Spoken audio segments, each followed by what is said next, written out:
মৰমৰ ছাত্ৰ-ছাত্ৰীসকল সকলোকে এডুকেশ্যনেল ভিডিঅ'টোলৈ স্বাগতম জনাইছোঁ। আজি তোমালোকৰ পৰিৱেশৰ পাঠ ৮ আমাৰ উৎসৱসমূহ এই পাঠটি আলোচনা কৰিবলৈ ওলাইছোঁ। গতিকে আহা আমি এই ভিডিঅ'টিৰ জৰিয়তে পাঠটো আলোচনা কৰোঁ।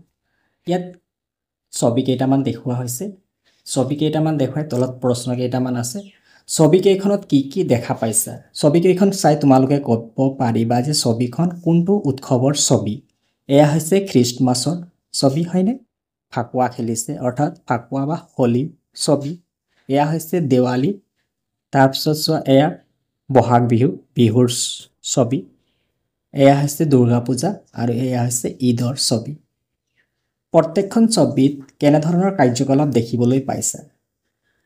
ছবিসমূহত আমি কাৰ্যকলাপ কিছুমান দেখিবলৈ পাইছোঁ। ইয়াত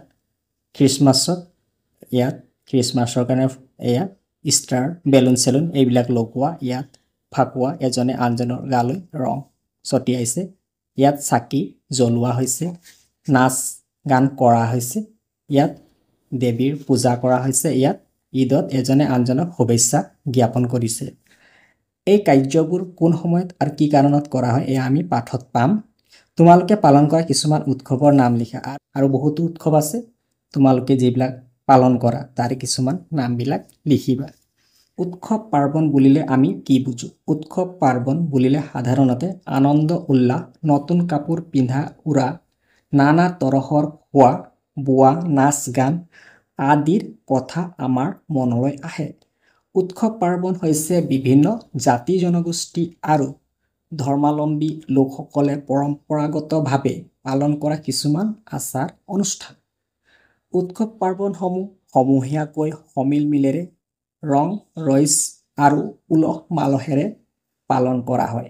উৎসৱ পাৰ্বণ হৈছে বিভিন্ন জাতি জনগোষ্ঠী আৰু ধৰ্মাৱলম্বী লোকসকলে পৰম্পৰাগতভাৱে উলহ মালহেৰে পালন কৰা কিছুমান আচাৰ অনুষ্ঠান। অসমৰ বিভিন্ন জাতি জনগোষ্ঠীয়ে বছৰটোৰ বিশেষ দিন কিছুমানত নীতি নিয়ম মানি উলহ মালহেৰে কিছুমান কাৰ্য সম্পন্ন কৰা দেখা যায়। নীতি নিয়মৰ মাজেৰে উলহ মালহেৰে সম্পন্ন কৰা এনে কাৰ্যকে উৎসৱ বুলি কোৱা হয়। অৰ্থাৎ উৎসৱ বুলি ক'লে বিভিন্ন জাতি জনগোষ্ঠী বছৰটোৰ বিশেষ একোটা দিন আছে আৰু সেই দিনত কিছুমান নীতি নিয়ম মানি আনন্দ কৰি উলহ মালহেৰে কিছুমান কাৰ্য সম্পাদন কৰে আৰু তেনেকুৱা কাৰ্যকে কি বুলি কোৱা হয়? উৎসৱ বুলি কোৱা হয়। উৎসৱসমূহৰ যোগেদি আমাৰ মাজত মিলাপ্ৰীতি আৰু একতাৰ ভাৱ গঢ়ি উঠে। উৎসৱসমূহে সমাজত চলি অহা সংস্কৃতিও ৰক্ষা কৰে। সংস্কৃতি ৰক্ষা কৰে, আমাৰ মাজত একতাৰ ভাৱ গঢ়ি উঠে। গতিকে উৎসৱসমূহ আমাৰ বাবে অতি প্ৰয়োজনীয়। অসম এখন কৃষি প্ৰধান ৰাজ্য। ইয়াৰ সৰহসংখ্যক লোকেই খেতি বাতিৰ সৈতে জড়িত। আমাৰ ভাৰততো কৃষিৰ লগত জড়িত কিছুমান উৎসৱ পালন কৰা হয়। যেনে অসমৰ বিহু, কেৰেলাৰ ওনাম, তামিলনাডুৰ পোংগল আদি। কেৰেলাৰ ওনাম কৃষিৰ লগত জড়িত উৎসৱ, তেনেকৈ তামিলনাডুৰ পোংগল কৃষিৰ লগত জড়িত উৎসৱ হয়। বিহু অসমৰ জাতীয় উৎসৱ। জাতি ধৰ্ম ভাষা নিৰ্বিশেষে অসমৰ সকলোৱে বিহু পালন কৰে। বিহুৰ সৈতে আমাৰ কৃষি কৰ্মৰ এক এৰাব নোৱাৰা সম্পৰ্ক আছে। সেয়েহে বিহুক কৃষিভিত্তিক উৎসৱ বুলি গণ্য কৰা হয়। বিহু তিনিটা: বহাগ বিহু, কাতি বিহু আৰু মাঘ বিহু। আমি জানো বিহু আমাৰ অসমৰ জাতীয় উৎসৱ আৰু বিহু সকলোৱে পালন কৰোঁ, অসমত বাস কৰা সকলোৱে। আৰু বিহু তিনিটা আৰু সেইকেইটা হৈছে বহাগ বিহু, কাতি বিহু আৰু মাঘ বিহু। চ'ত মাহৰ শেষৰ দিনাখনৰ পৰাই বহাগ বিহু আৰম্ভ হয়। তো বহাগ বিহু কেতিয়া আৰম্ভ হয় বুলি ক'লে চ'ত মাহৰ শেষৰ দিনাখনৰ পৰাই বহাগ বিহু আৰম্ভ হয়। এই বিহু 7 দিনলৈ চলে। এই বিহুৰ প্ৰথম দিনটো হ'ল গৰু বিহু। সেইদিনা ৰাতিপুৱাই গৰুৰ গাত মাহ হালধি ঘঁহি ধুৱাই পখলাই দিয়া হয়। গধূলি গৃহস্থই নতুন পঘাৰে গৰুক বান্ধে, ধূনা চাকি জ্বলায় আৰু নতুন বিচনীৰে বিচি গোহালিত গৰুক ধোঁৱা দিয়ে। এনেদৰেই সিহঁতৰ শ্ৰীবৃদ্ধিৰ কামনা কৰা হয়। মানুহ আৰু জীৱ জন্তুৰ মাজত আত্মিক সম্পৰ্কৰ ই এক সুন্দৰ উদাহৰণ। এই নিয়মসমূহ পালন কৰা হয় বিহু। দলত আলোচনা কৰি কোৱা, তোমালোকৰ অঞ্চলত গৰু বিহুৰ দিনা গৰুক গা ধোৱাৰ উপৰিও আৰু কি কৰা হয়? এয়া তোমালোকে দলত আলোচনা কৰি উত্তৰটো লিখিবা। বহাগ বিহুৰ দ্বিতীয় দিনটো মানুহ বিহু হিচাপে পালন কৰা হয়। এই বিহুত সকলোৱে বিহুৱান লয় আৰু আনকো দিয়ে। সকলোৱে ডাঙৰক সেৱা জনাই আশীৰ্বাদ লয়। গাঁৱৰ ৰাইজে ঘৰে ঘৰে গৈ ঢোল পেঁপা গগনা লৈ হুঁচৰি গায়, গৃহস্থৰ কুশল মংগল কামনা কৰে। এনেদৰে ৰং ৰইচ আৰু উলহ মালহেৰে পালন কৰা হয় বাবে বহাগ বিহুক ৰঙালী বিহু বোলা হয়। গৰু বিহুৰ দিনাৰ পৰা এই বিহু 7 দিনলৈকে চলে। এই বিহুত সকলোৱে বিহুৱান লৈ আনকো দিয়ে, সৰুৱে ডাঙৰক সেৱা জনায়, গাঁৱৰ ৰাইজে ঘৰে ঘৰে গৈ হুঁচৰি গাই গৃহস্থৰ কুশল মংগল কামনা কৰে। গতিকে এনেধৰণে উলহ মালহেৰে এই বিহুটো পালন কৰাৰ বাবে এই বহাগ বিহুক ৰঙালী বিহু বুলিও কোৱা হয়। জানি লওঁ আহা, বহাগ বিহুৰ তৃতীয় দিনটো গোসাই বিহু, চতুৰ্থ দিনটো তাঁতৰ বিহু, পঞ্চম দিনটো নাঙলৰ বিহু, ষষ্ঠ দিনটো জীয়ৰী চেনেহী বিহু আৰু সপ্তম দিনটো চেৰা বিহু বুলি সুকীয়াকৈ পালন কৰা হয়। আমি জানো যে বিহু 7 দিনলৈকে চলে। প্ৰথম দিনাখন গৰু বিহু, দ্বিতীয় দিনাখন মানুহ বিহু, তেনেধৰণে তৃতীয় দিনাখন গোসাই বিহু, এনেকুৱা সুকীয়াকৈ পালন কৰা হয়। আহিন আৰু কাতি মাহৰ সংক্ৰান্তি বা দুমাহীত কাতি বিহু পালন কৰা হয়। এই বিহুত ঘৰে ঘৰে তুলসীৰ পুলি ৰুই গধূলি তাৰ তলত চাকি জ্বলাই শৰাই আগবঢ়াই নাম গোৱা হয়। পদূলি আৰু খেতি পথাৰতো চাকি বন্তি জ্বলোৱা হয়। এনেদৰে চাকি বন্তি জ্বলাই লখিমীক আদৰণি জনোৱা হয়। এই সময়ত মানুহৰ অভাৱ অনাটন বেছি হয় বাবে এই বিহুক কঙালী বিহু বোলে। আহিন আৰু কাতি মাহৰ সংক্ৰান্তিত বা দুমাহীত কি পালন কৰা হয়? কাতি বিহু পালন কৰা হয়। আৰু কাতি বিহুত ঘৰে ঘৰে তুলসীৰ তলত চাকি জ্বলাই শৰাই আগবঢ়োৱা আৰু নাম গোৱা হয়। আৰু পদূলি আৰু খেতি পথাৰতো চাকি জ্বলোৱা হয়। এনেদৰে চাকি বন্তি জ্বলাই লখিমীক আদৰণি জনোৱা হয়। কাতি বিহুক কঙালী বিহু বুলিও কোৱা হয়। এই সময়ত মানুহৰ অভাৱ অনাটন বেছি হয় বাবে এই বিহুক অৰ্থাৎ কাতি বিহুক কঙালী বিহু বুলিও কোৱা হয়। পুহ আৰু মাঘ মাহৰ সংক্ৰান্তিৰ দিনা মাঘ বিহু পালন কৰা হয়। এই সময়ত অসমৰ মানুহে শস্য চপাই ভঁৰাল ঘৰ ভৰায়, অভাৱ অনাটন কমে। সেয়েহে এই বিহুক ভোগৰ বিহু অৰ্থাৎ ভোগালী বিহু বুলি কোৱা হয়। পথাৰত নৰা কাটি মুকলি ঠাইত ৰাইজে ভেলাঘৰ সাজে। সেই ভেলাঘৰত উৰুকাৰ নিশা ৰাইজে মিলিজুলি ভোজ ভাত খায়। পাছদিনা পুৱাই গা পা ধুই ৰাইজে সাজি থোৱা মেজি জ্বলাই অগ্নিক সেৱা কৰে। এই বিহুক অসমীয়া মানুহৰ ঘৰত সান্দহ, দৈ চিৰা, নানা তৰহৰ পিঠা পনা প্ৰস্তুত কৰা হয়। গতিকে মাঘ বিহু কেতিয়া পালন কৰা হয়? পুহ আৰু মাঘ মাহৰ সংক্ৰান্তিৰ দিনাখন পালন কৰা হয়। এই সময়ত অসমৰ মানুহে শস্য চপাই ভঁৰাল ঘৰ ভৰায় আৰু এইটো সময়ত অভাৱ অনাটন কমে। সেইবাবে মাঘ বিহুক ভোগালী বিহু বুলি কোৱা হয়। এই বিহুত ৰাইজে ভেলাঘৰ সাজে, উৰুকা পালন কৰে। সকলোৱে মিলিজুলি ভোজ ভাত খায় আৰু ৰাতিপুৱাই উঠি গা পা ধুই ৰাইজে মেজি জ্বলাই অগ্নিক সেৱা কৰে। আৰু এই বিহুতে আমাৰ সকলোৰে ঘৰত সান্দহ, দৈ চিৰা, নানা তৰহৰ পিঠা পনা আদি প্ৰস্তুত কৰা হয়।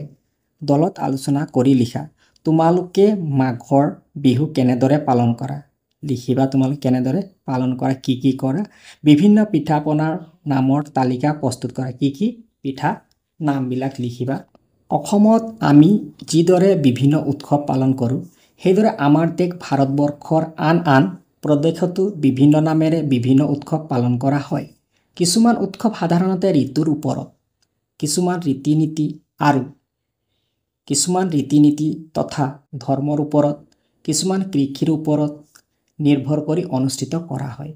এই উৎসৱবোৰৰ ভিতৰত কেৰালা ৰাজ্যৰ ওনাম উৎসৱ, তামিলনাডুৰ পোংগল উৎসৱ, উৰিষ্যাৰ পৌষ সংক্ৰান্তি, পশ্চিমবংগৰ নৱবৰ্ষ, পঞ্জাৱৰ বৈশাখী, বিহাৰৰ ছট পূজা আৰু মহাৰাষ্ট্ৰৰ গণেশ চতুৰ্থী আদি বিশেষভাৱে উল্লেখযোগ্য।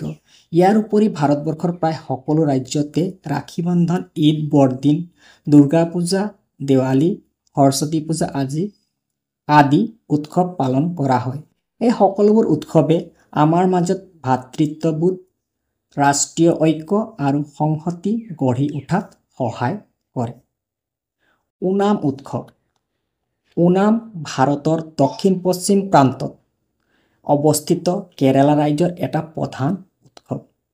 ওনাম উৎসৱৰ দিনা পুৱা সৰু সৰু ল'ৰা ছোৱালীয়ে গীত গাই গাই ফুল বুটলিবলৈ ওলাই আহে। শাওণ ভাদ মাহত শস্য চপোৱাৰ পাছত এই উৎসৱ অনুষ্ঠিত হয়। এই উৎসৱ 10 দিন ধৰি চলে। ওনাম উৎসৱৰ সৈতে কাইকুটিকালি নাচ আৰু ভেকুমকালি নাও খেলৰ এৰাব নোৱাৰা সম্পৰ্ক আছে। এই উৎসৱত ৰাজ্যখনৰ সকলো শ্ৰেণীৰ লোকে জড়িত হৈ পৰে। ওনাম এটি ধৰ্মনিৰপেক্ষ লোক উৎসৱ। হিন্দু, মুছলমান আৰু খ্ৰীষ্টান আটায়ে সমান আগ্ৰহেৰে এই উৎসৱ পালন কৰে। ওনাম হৈছে এটা কৃষি ভিত্তিক উৎসৱ। ক'ত পালন কৰা হয়? ওনাম কেৰালা ৰাজ্যত পালন কৰা হয়। ওনাম উৎসৱৰ সৈতে কাইকুটিকালি নাচ আৰু ভেকুমকালি নাও খেলৰ এৰাব নোৱাৰা এটা সম্পৰ্ক আছে। আৰু এই উৎসৱ হৈছে এটি ধৰ্মনিৰপেক্ষ লোক উৎসৱ। ইয়াত হিন্দু, মুছলিম, খ্ৰীষ্টান সকলোৱে সমান আগ্ৰহেৰে উৎসৱটো পালন কৰে। পোংগল উৎসৱ। পোংগল উৎসৱ তামিলনাডু ৰাজ্যত উদযাপন কৰা হয়। পোংগল উৎসৱক আমাৰ ভোগালী বিহুৰ লগত তুলনা কৰিব পাৰি। সেইদিনা সকলোৱে নিজৰ ঘৰ দুৱাৰ চাফ চিকুণ কৰে আৰু জাবৰ জোথৰ এঠাইত গোট খুৱাই জমা কৰে। ৰাতি সমূহীয়াভাৱে আহাৰ গ্ৰহণ কৰাৰ পাছত পুৱা মাঘ বিহুৰ মেজিৰ দৰে সেই জমা কৰা জাবৰৰ জুই জ্বলাই দিয়ে। এই উৎসৱত সকলোৱে লগ হৈ ঢোল বজাই আনন্দ কৰে। তামিলনাডুত পালন কৰা পোংগল উৎসৱো হৈছে এটা কৃষিভিত্তিক উৎসৱ।